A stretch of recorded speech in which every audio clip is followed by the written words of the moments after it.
الله من الشيطان الرجيم.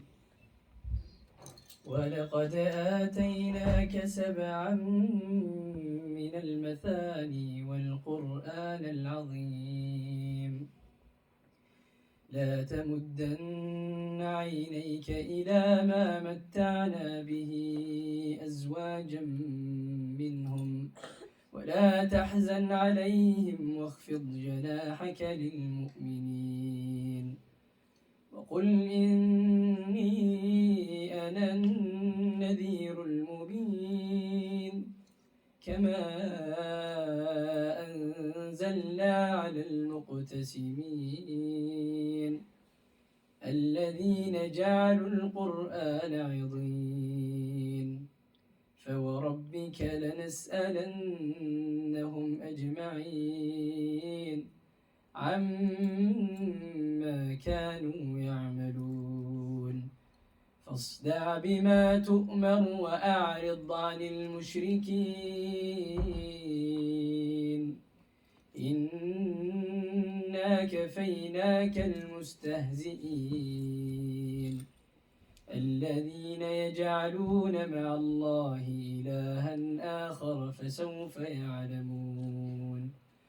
ولقد نعلم أنك يضيق صدرك بما يقولون فسبح بحمد ربك وكن من الساجدين واعبد ربك حتى يأتيك اليقين.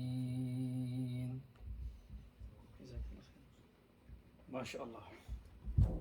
MashaAllah, MashaAllah. Unge shababs hele vejen født i Danmark, opvokset, så det skal være vores rollemodeller her i Danmark, inshallah.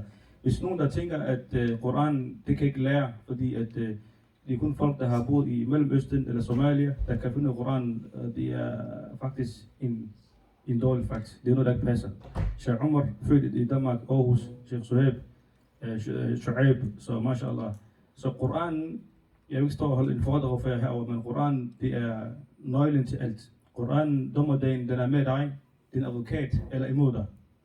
Hvis du er god ven med Koran, Koran beskytter dig. Koran taler for dig. Koran bliver din bedste advokat nogensinde. Eller omvendt. Hvis du ikke har Koran i hjertet, du er en person, der lever, men ingen betydning har i sit liv. Så altid, inshallah, som Sheikh Umar sagde, der er ikke undskyldninger. Man kan læse, man kan gøre mange forskellige ting, inshallah.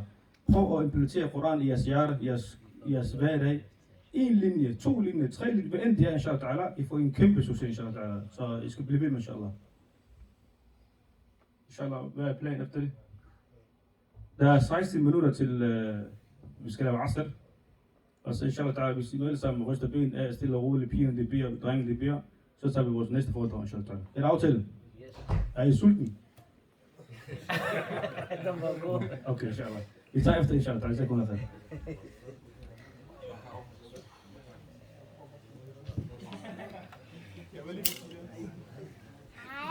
MashaAllah, Sulaiman.